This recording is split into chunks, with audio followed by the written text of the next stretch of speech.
ਅੱਜ ਅੰਮ੍ਰਿਤਸਰ ਵਿੱਚ ਸ਼੍ਰੋਮਣੀ ਗੁਰਦੁਆਰਾ ਪ੍ਰਬੰਧਕ ਕਮੇਟੀ ਦੀ ਪ੍ਰਧਾਨ ਬੀਬੀ ਜਗੀਰ ਕੌਰ ਨੇ ਕਿਹਾ ਕਿ ਸ਼੍ਰੋਮਣੀ ਗੁਰਦੁਆਰਾ ਪ੍ਰਬੰਧਕ ਕਮੇਟੀ ਨੇ ਹਰਿਆਣਾ ਦੇ ਕਰਨਾਲ ਸ਼ਹਿਰ ਵਿੱਚ ਚੱਲ ਰਹੇ ਕਿਸਾਨ ਅੰਦੋਲਨ 'ਚ ਸ਼ਾਮਲ ਕਿਸਾਨਾਂ ਦੀ ਸਹੂਲਤ ਦੇ ਲਈ ਲੰਗਰ ਪਾਣੀ ਤੇ ਹੋਰ ਸਹੂਲਤਾਂ ਸ਼ੁਰੂ ਕੀਤੀਆਂ ਨੇ। ਜਗੀਰ ਕੌਰ ਨੇ ਕਿਹਾ ਕਿ ਸੁਖਬੀਰ ਸਿੰਘ ਬਾਦਲ ਅਤੇ ਸੰਗਤ ਵੱਲੋਂ ਪ੍ਰਾਪਤ ਸੰਦੇਸ਼ ਨੂੰ ਮੁੱਖ ਧਾਰਨਾ ਵਜੋਂ ਰੱਖਦੇ ਹੋਏ ਤਿੰਨਾਂ ਗੁਰਦੁਆਰਿਆਂ ਦੇ ਕਰਮਚਾਰੀਆਂ ਤੇ ਅਧਿਕਾਰੀਆਂ ਦੀ ਡਿਊਟੀ ਬੀਤੀ ਰਾਤ ਕਰੀਬ 11 ਵਜੇ ਸੰਗਤ ਦੀ ਸਹੂਲਤ ਲਈ ਲਗਾਈ ਸੀ ਤਾਂ ਜੋ ਸਾਰੀਆਂ ਸਹੂਲਤਾਂ ਮੁਹੱਈਆ ਕਰਵਾਈਆਂ ਜਾ ਸਕਣ। ਕਰਨਾਲ ਵਿੱਚ ਅੱਜ ਸਵੇਰ ਤੋਂ ਲੰਗਰ शुरू हो गया ते नाल ही उन्होंने कहा कि श्रोमणी कमेटी करनाल च अंदोलनकारी किसानों को वो सारियां सहूलतां मुहैया करवाएगी जो उन्होंने लोड़ींदियां ने। उन्होंने कहा कि श्रोमणी गुरुद्वारा प्रबंधक कमेटी ने दिल्ली सरहद ते भी किसान अंदोलन विच पूरियां सहूलतां दित्तियां सी। जिथे भी किसान अंदोलन कर रहे ने श्रोमणी कमेटी किसानों को हर सहूलत देवेगी। उन्होंने कहा कि श्रोमणी अकाली दल ते श्रोमणी गुरुद्वारा प्रबंधक कमेटी दोवें ही किसान अते किसान अंदोलन दे नाल ने अते तद तक किसानों को हर तरह दीयां सहूलतां मिलणगीआं जदों तक तीनों खेतीबाड़ी कानून रद्द नहीं हो जाते। एक सवाल दे जवाब ਵਿੱਚ ਜਗੀਰ ਕੌਰ ਨੇ ਕਿਹਾ ਕਿ ਪੰਜਾਬ ਦੀਆਂ ਸਿਆਸੀ ਪਾਰਟੀਆਂ ਦੇ ਆਗੂਆਂ ਦਾ ਕੇਂਦਰ ਸਰਕਾਰ ਦੀਆਂ ਏਜੰਸੀਆਂ ਦੇ ਇਸ਼ਾਰੇ ਤੇ ਆਮ ਆਦਮੀ ਪਾਰਟੀ ਤੇ ਕਾਂਗਰਸ ਪਾਰਟੀ ਦੇ ਵਰਕਰਾਂ ਵੱਲੋਂ ਵਿਰੋਧ ਕੀਤਾ ਜਾ ਰਿਹਾ ਹੈ। ਇਹ ਦੋਵੇਂ ਪਾਰਟੀਆਂ ਕੇਂਦਰ ਸਰਕਾਰ ਪੰਜਾਬ ਦੇ ਹਾਲਾਤ ਖਰਾਬ ਕਰਨਾ ਚਾਹੁੰਦੇ ਨੇ ਤੇ ਰਾਸ਼ਟਰਪਤੀ ਰਾਜ ਲਾਗੂ ਕਰਨਾ ਚਾਹੁੰਦੇ ਨੇ। ਇਸ ਲਈ ਲੋਕਾਂ ਨੂੰ ਸਾਜ਼ਿਸ਼ਾਂ ਦਾ ਸ਼ਿਕਾਰ ਨਹੀਂ ਹੋਣਾ ਚਾਹੀਦਾ ਤੇ ਧਿਆਨ ਰੱਖਣਾ ਚਾਹੀਦਾ ਹੈ। ਤਕਲੀਫ ਇਸ ਗੱਲ ਦੀ ਹੈ ਕਿ ਕਿਸਾਨ ਜਿਹੜੇ ਸਾਡੀ ਦੇਸ਼ ਦੀ ਰੀੜ੍ਹ ਦੀ ਹੱਡੀ ਹੈ, ਕਿਸਾਨ ਜਿਹੜੇ ਦੁਨੀਆ ਦੇ ਅੰਨਦਾਤਾ ਬਣ ਕੇ ਢਿੱਡ ਭਰਦੀ ਹੈ, ਅੱਜ ਜੇ किसान सड़कों पर रुल रहा तो मेरा ख्याल है जे आर्थिक पद्धर अज देश का कमज़ोर होया है। हर स्टेट आर्थिक पद्धर ते थल्ले लग गई है, कमज़ोर हो गई है। जे किसानी इस तरह खत्म हो गई तो मेरा ख्याल देश जड़ा खत्म हो जाएगा। ये तां ही जीवित रह सकता है जे असी घर घर जड़ा असी मजबूत करिए। तो मैं महसूस करती हाँ कि इनू बड़ा सुचेत होकर सरकार नूं इहदा मसला हल करना चाहिए। एड्डा लंबा समा मेरा ख्याल सवा साल पूरा हो चलिया, 11 महीने 10-11 महीने लगातार ਜਿਹੜੇ ਉੱਥੇ ਬੈਠਿਆਂ ਨੂੰ ਹੋ ਗਏ। ਪਹਿਲਾਂ ਜਿਹੜਾ ਲਗਾਤਾਰ ਸੰਘਰਸ਼ ਚੱਲਦਾ ਰਿਹਾ, ਜੇ ਸਾਲਾਂ ਬੱਧੀ ਸੰਘਰਸ਼ ਨੂੰ ਇੱਦਾਂ ਰੋਲਿਆ ਜਾਏਗਾ ਇਹਦੇ ਨਾਲ ਲੋਕਾਂ ਦੀ ਹੋਰ ਰੋਹ ਪੈਦਾ ਹੁੰਦਾ ਹੈ, ਇਹਨਾਂ ਦੇ ਨਾਲ ਲੋਕਾਂ ਦੀ ਬੇਚੈਨੀ ਵੱਧਦੀ ਹੈ। ਨਾਲੇ ਕਿੰਨਾ ਨੁਕਸਾਨ ਹੋ ਰਿਹਾ ਜੇ ਸੱਚ ਪੁੱਛੋ ਤੇ ਅੱਜ ਕਿੰਨਾ ਨੁਕਸਾਨ ਹੋ ਰਿਹਾ ਜੇ ਅਸੀਂ ਸਾਰੇ ਪੋਲੀਟੀਕਲ ਤੌਰ ਤੇ ਵੀ ਲੋਕ ਮਾਰ ਖਾ ਰਹੇ। ਸਾਡੀ ਇੱਕ ਦੂਜੇ ਨਾਲ ਲੜਾਈਆਂ ਝਗੜੇ जो विरोध हो रहे हैं उसका कारण की है क्योंकि असी जब तक सैटिस्फाई नहीं, असी लोग चैन नहीं बहते उदों तक साढ़े प्यार मुहब्बत नहीं पैदा हो सकता। वो एक दूजे को एलीगेशन ला ला के कभी किसी को असी मारते हैं, कभी किसी को असी घराव करते हैं, कभी जुल्म करते हैं। ये सारिया गल्लां अज वो तकलीफ जी है ये निकल रही है कि सरकार गूंगी बोली होकर बैठी है। सरकार कोई गल नहीं सुनती, लोग बेचैन है। किसान घर घर में किसानी ना किता होने करके खास करके पंजाब हरियाणा ये तो ज़्यादा है किसानी। सो ये सारिया जिहड़ियां अज मुश्किलां उहदा सामना करने वास्ते असी आर्थिक तौर पर जिथे कमजोरी हुई है लोगों की, सारे कारोबार बंद हो गए, सारे घर तबाह हो गए, एजुकेशन खत्म हो गई, साढ़े बच्चों की बाहरले देशों में जाना जिथे सीगा अगे, कुछ कोविड ने मार लिया, कुछ किसानी के इस बड़ी पीड़ा ने मार लिया। सो मैं समझदी है कि अज पंथक लोग खास करके जिहड़े किसान हितू लोग हैं, किसान हितू पार्टियां वो अज बहुत बड़ी चिंता दे विच फसियां हुई कि आप किस तरह का हल कढ़ीए।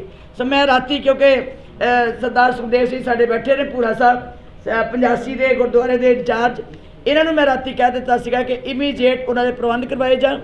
और मैनूं ये दस कर मान हो रहा है कि 11 बजे असी ये काम शुरू किया, अज सवेर के उत्थे लंगर चालू हो गए, सारे काम चालू हो गए।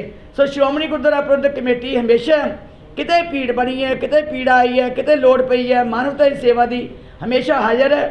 अज भी मैं फिर दोबारा अपने किसान भरावां नूं विश्वास दिवानी है कि हर चीज़ जिहड़ी उन्होंने लोड़ होवे वो इमीडिएट सानूं इस तरह जानू कराई जान। असी हर हुक्म दे उत्ते फुल चढ़ावांगे। अपने भरावां नूं, अपने वीरां नूं, अपणियां भैणां नूं, अपने बजुर्गां नूं इस गल का एहसास नहीं होण देंगे कि वो कल्ले है। ये सोचणगे कि साडे सिर के उत्ते कोई ना कोई ऐसी संस्था है जिस संस्था ने हमेशा मानवता के भले वास्ते हमेशा हर गल दे विच मदद की है। मैं धन्नवाद करती हाँ जिथे मेरे वीरां ने ट्वीट राही मैसेज भेज के टैलीफोन करके सानू उन्हां दी बेनतियां सी साडे वास्ते हुक्म सी। ते इस तरह सरदार सुखबीर सिंह जी बादल प्रधान साहब जी ने जदों बड़ी चिंता प्रगटाई, मैं भी महसूस किया कि किन्ना सारे दे मन में इस वेले दर्द है कि असी सारे इस गल दे जूझ जाइए कि कोई हैराने वाले ना महसूस कर कि शायद असी कल्ले हैं। साडा सारा किसानी का मुद्दा एक है, जे उत्थे जुल्म होया पर क्या दूजी स्टेट में होएगा। इस करके सानू दबाउण की कोशिश ना करे सरकार। असी इकट्ठे होकर इस किसानी के मोर्चे दे विच सारे लड़ाई लड़ांगे और अपनी लोगों की शांति करवाउण वास्ते हर कदम दे नाल सांझी होवांगे। कि असी घर घर अंदर धर्मशाल लहर जी शुरू की है, सारे सहयोग दिओ। घर घर दे विच सिख संगतां नूं असी देखो जपजी साहब दा शुद्ध उच्चारण, जपजी साहब जवानी कंठ करने वास्ते ये लहर चलाई है, तां जो गुरु नानक साहब जी ने जिहड़ी सानू सब तो मूल आधार जपजी साहब दिता सी, जे साडे हिरदे च वो वस गया समझो सानू गुरु ग्रंथ साहब जी का सारा फलसफा साडे हिरदे च वस जाएगा। मेरी बेनती है सारी समूह संगत नूं, जिन्ने सिख सोच वाले है, जिन्ने जथेबंदियां धार्मिक हैं, जिन्ने ग्रंथी हैं, पाठी हैं, वध तो वध सहयोग देन ते घर घर दे विच असीं ये सारी आवाज़ जिहड़ी है वो फैला सकीए। वाहिगुरू जी का खालसा। प्रोग्राम कल दस्सिया सी तुहानूं। अच्छा असीं जी कल घर घर अंदर धर्मशाला लहर चलाई है। वो हैगा कि 17 विच साडे पैंफलेट है, एक जपजी साहब स्ट्रीक है, वो असीं हर घर विच क्योंकि 3 जोन है साडे वड्डे 100 हैडकुआटर बनाए है। हैडकुआटर के उत्ते साडे प्रचारक ढाडी कवि बाकी जिहड़े ग्रंथी वो सारियां टीमां बन गई। वो एक पिंड च जाणगियां, उत्थे घर घर विच जाके कहणगे कि गुरमुख प्यारिओ आ साडा इतिहास है, ये सिख रहत मर्यादा, इनू पढ़ो, पढ़ के सानू उस तो बाद तुसी सांझ पाउणी है। ਉਹਦੇ ਨਾਲ ही कहना कि रजिस्ट्रेशन कराओ कि परिवार के किहड़े जी नूं जपजी साहब नहीं याद नहीं कंठ, कृपा करो। असी इस गुरुद्वारे विच वो गुरुद्वारे का नाम दसणगे भी इस गुरुद्वारे विच असी उपराला कीता, उत्थे 3 बजे तो लैके 4 बजे तक क्लास लगेगी, सवेरे अते शाम कथा कीर्तन होएगा, 3 तो 4 क्लास लगेगी। तुहानूं असी बाणी कंठ कराउण वास्ते असी इत्थे पहुंचे हैं और हर घर विचों हर परिवार का जी जड़ा वध तो वध उत्थे शामिल होवे तां जो असी अपनी मिशन पूरा कर सकीए। सो ये बाणी कंठ का मतलब यही है कि शुद्ध बाणी जड़ी है, क्योंकि साडे कोल अज ग्रंथी जड़े है वो भी परिपक्व नहीं मिल रहे, सानू ग्रंथियां की बड़ी वड्डी घाट आ रही है। इसदा मूल आधार जड़ा है जो बाणी कंठ शुद्ध हो जाएगी फिर किते जाके सही ग्रंथी मिलणगे। सो ये जड़ा उपराला शुरू किया, मैं इसे करके तुहाडे लिए बेनती की है कि सारियां सिख जथेबंदियां, सारे धार्मिक जथेबंदियां, सारे धार्मिक व्यक्ति ये शमूलीयत करन ते साडे नाल सहयोग देन। वाहिगुरू जी का खालसा वाहिगुरू जी। किसानां दा बड़ा वड्डा घाण होया है, उहदे संबंध विच अज हरियाणे दे करनाल दे विच बहुत वड्डा जिहड़ा वो मोर्चा फिर शुरू हो गया। कल क्योंकि तकरीबन 15-20 पहला सानू ट्वीट राही मैसेज आए,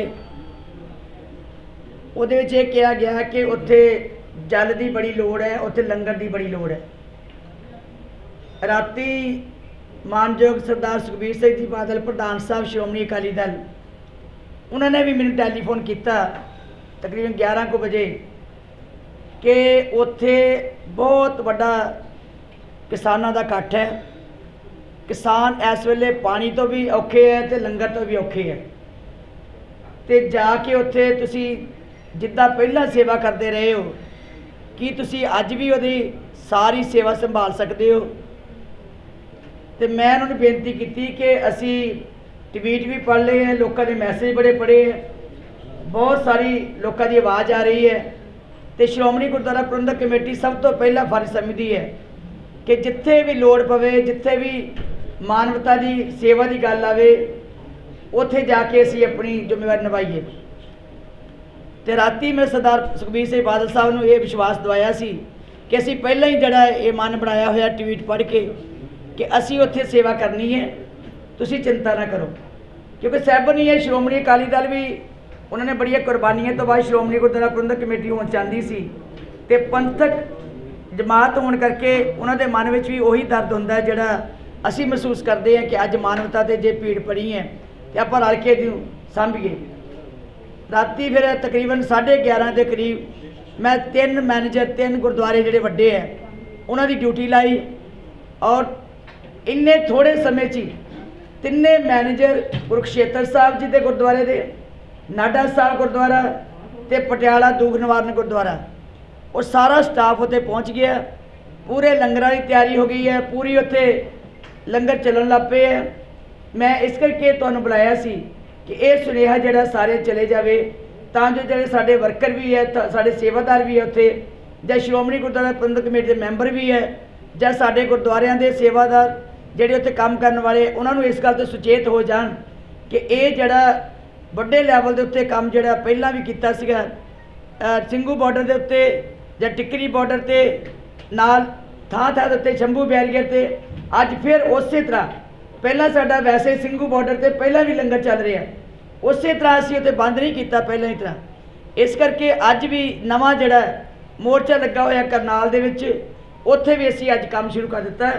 मैं सारे बेनती करांगी सरकार, भारत सरकार नूं कि यह मसला जिहड़ा तुरंत हल किया जाए, क्योंकि बार बार किसानों के उत्ते जुल्म करना, बार बार ये किसानी पीड़ा जिहड़ी है हर एक दे हिरदे नूं सता रही है।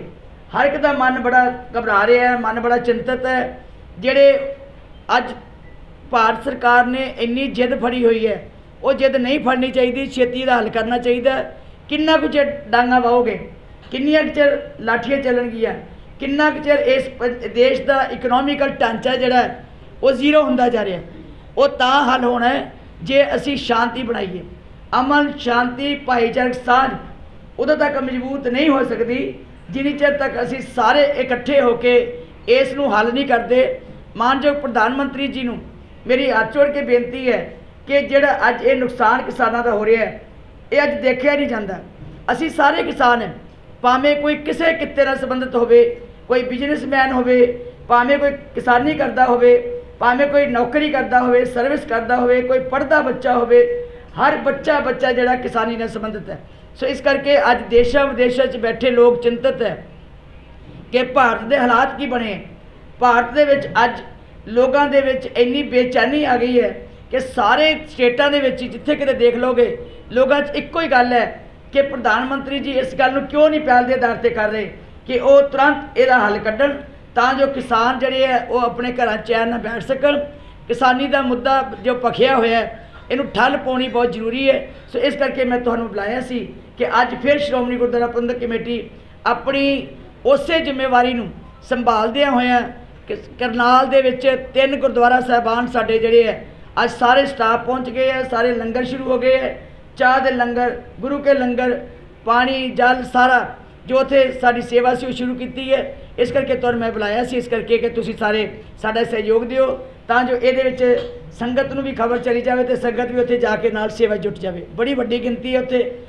कल जदों असीं ट्वीट सुन रहे सां मैं हैरान हो गई जदों मैंने दस्सिया IT विंग के बच्चों ने कि ट्वीट बड़े आ रहे हैं, 15-20 मैसेज आए, तो उदों मैनूं होर भी बेचैनी हुई जदों मानयोग प्रधान साहब श्रोमणी अकाली दल सरदार सुखबीर सिंह बादल ने बड़ी चिंता प्रगटाई कि उन्होंने उत्थों टैलीफोन आ रहे हैं कि श्रोमणी गुरुद्वारा प्रबंधक कमेटी पहला भी बड़ी सेवा करती आई है, अज भी साडी सहयोग देण, असी सारे क्योंकि साडा फर्ज है असी जाके उत्थे सेवा कर सकीए। अज दा जिहड़ा मेन सीगा वो यही सीगा।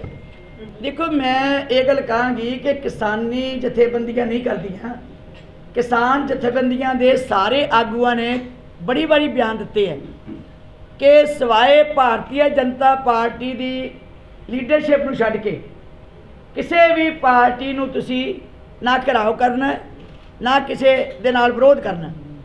पर वो जिहड़े लोग है मैं समझदी हां कि किसान नहीं हो सकते जिहड़े पत्थर चलाउण, जिहड़े धरने ला के मुजाहरे ला के ये श्रोमणी अकाली दल खास करके जिहड़ा हर वेले उन्हां नाल खड़ा है, हर वेले उन्हां दी लड़ाई दे नाल जूझ रहा है, हर वेले बच्चा जिहड़ा भावें कोई सरपंच है, पंच है, कोई वर्कर है, लीडर है, हर एक ने तनदेही दे नाल इहदे विच अपना हिस्सा पाया। तो किसानी मोर्चे नाल संबंधित किसानी आगू तुसीं किसी का बयान सुन लो, उन्होंने हमेशा ये कहा कि तुसीं बिल्कुल नहीं इस गल नूं डिस्टर्ब करना। असी संगतां नूं जाके रैलियां विच सुचेत करते हैं, असी संगतां नूं जाके हर मुसीबत की सांझ पाउने। और जे असी आने वाले समय ये जिहड़ी सियासी तौर पर लड़ाई लड़के एक चंगी सरकार नहीं बनावांगे, चंगे लोगों की आवाज़ नहीं उठावांगे, तो असी फिर सरकारां ते इसे तो वो चाहते हो ही है, दुश्मन तो यही चाहते हैं कि इत्थे लड़ाइयाँ होण, इत्थे झगड़े होण, इत्थे राष्ट्रपति राज लग जाए, इत्थे गवर्नरी राज लग जाए। वो तो यही चाहते हैं कि गवर्नरी राज लग जाए तो उस तो बाद मनमानियाँ कर लीए। हो सकता है कि वो तिन्ने जो कानून है स्टे होए वो लागू भी कर सकते, पर असी क्योंकि वादा किया संगत नाल कि श्रोमणी अकाली दल तुहाडी अपनी है, तुहाडे परिवार दे नाल संबंधित है, असी सारे असी किसान हैं, असी ये मार नहीं पैन देंगे। असी ये पंजाब दे विच जिन्ना मर्जी भारत सरकार जोर लावे, असी ये तिन्ने काले कानून बिल्कुल पंजाब च लागू नहीं कर देंगे। ये साडा वचन है और बार बार असी वचन करते। अज भी मैं इस स्टेज के उत्तों भावें मेरी धार्मिक संस्था है, पर धार्मिक संस्था का काम लोगों दी मुसीबतों को हल करना तो उन्होंने नाल सहयोग देना, साडी पीड़ा एक है। इस करके मैं अज भी कहना चाहनी है कि जे परमात्मा ने कृपा की, पंथक सरकार आई सी, हैरीटेज बने, पंथक सरकार आई तो तुहाडे मोनूमेंट्स बने, पंथक सरकार आई तो तुहाडियां यादगारां बनियां। जे पंथक तुहाडियां सरकारां सी ते तुहाडा दर्द सी। इस करके किसी मनुख दे नाल धक्का ना होवे, वाधा ना होवे, सारिਆਂ दे नाल एक इंसाफ कर सकीए। ये साडी एक बहुत वड्डी लोगों दे नाल जिहड़ी बेनती सी कीती है वो प्रवान करनगे। लोगों को विश्वास है कि श्रोमणी अकाली दल ही केवल साडे नाल जुड़ सकता है, यही साडी मुसीबत समझ सकता है। खैर वो तो बादल साहब सब कुछ दस रहे हैं, लेकिन मैं बतौर श्रोमणी गुरुद्वारा प्रबंधक कमेटी की मुख सेवादार ये वचनबद्धता निभानी है कि किते भी लोड़ पवे, बिस्तरे की लोड़ पवे, दवाइयां की लोड़ पवे, जां किसी होर किस्म की लोड़ पवे, असी किसानां नाल खड़े हैं और एक एक गल जिहड़ी है उन्हां दे नाल तुर के असी सांझी करांगे। पता नहीं हाँ जी, देखो तुसी देखते ही हो जिहड़े शरारतां करा रहे हुण आम आदमी पार्टी तुसी वो कट के वेखदे है। जदों भी कोई लीडर दा अकाली दल का घिराव करता है, जाके जाते हैं गलबात करते, उस कौन होंगे, जां वो कांग्रेस वाले होंगे जां आम आदमी पार्टी वाले होंगे। ये कोई शक है किसी को? सारे दसिया भी यह वर्कर सी, यह वर्कर सी। इस करके वो करवा रहे हैं कि भारत सरकार भी ये कहे भी इत्थे लड़ाई हो जाएगी, इत्थे बंदे मर जाएंगे, इत्थे हालात ठीक नहीं। वो एक जरिया कि ये जी एजेंसियां काम कर रही हैं, वो एक जरिया है कि इत्थे गवर्नरी राज लगे, सरकारां ये जी चोण है वो लेट हो जाए, किसी ढंग के नाल असीं अपना दा ला लीए। केंद्र ही करवांदा हुंदा, और कौन करवाएगा? एजेंसियां करवा रही ने किसी ढंग के नाल। केंद्र जे चाहे शांति नहीं हो सकती, केंद्र ही नहीं चाहता कि शांति हो। केंद्र का फर्ज बनता है अज ये आवाज़ सुने, हल तो उन्होंने करना, हल तो उन्होंने करना, लोग तो सारे चाहते। इस करके हुण उड़ीक दे की है। चंडीगढ़ मुल्लापुर लागू आम आदमी पार्टी का एक वर्कर ने हरमंदर साहब की फोटो के उत्ते ना अपना झाड़ू का लोगो लगाया, झाड़ू के निशान पर गल है जी भी ये पिछे भी यही करतूता करते रहे। इन्होंने तो पता नहीं हरमंदर साहब की मर्यादा की, इन्होंने पता नहीं हरमंदर साहब कितना महान है, इन्होंने पता ही नहीं कि इस स्थान का नाम है डिठे सभे थाम नहीं तुद जी है। उन्होंने तो पता ही नहीं, वो तो एको ही है कि गंदगी फैलानी तो गंदगी प्रचारनी। सो उन्होंने हमेशा ये बेहुरमतियाँ करनियाँ। वो आप सिक्खी नाल उन्होंने कोई नाता नहीं। ਜਿਹੜੇ ਬੰਦੇ उस व्यक्ति ਨੂੰ लिया के इत्थे जिन्हें ना कभी तुहाडी वातावरण की गल की, जे वातावरण की की तो दिल्ली की गल करके सारे पंजाब नूं निंदिया, ना तुहाडे पानी की गल की, ना तुहाडे लोकां दी एकता की गल की, ना सिक्खी के सिद्धांत की गल की। जिन्हां को सिक्खी सिद्धांत ही नहीं वो की कर सकते हैं, मैं इहदा असीं अंदाजे नहीं ला सकते। कहते कोई सियाणे नूं समझाइए, पागलों कौन समझाए? मूर्खे नाल ना लूझीए, पर खरे है बूझीए, बाणी कहती है मूर्खे नाल ना लूझीए। हुण वो है ही मूर्ख ने, टक्करां मारी जाइए इन्हां दे नाल। हाँ जी, कल ही सारियां मुक गई, इन्ना कुछ तो कर लिया।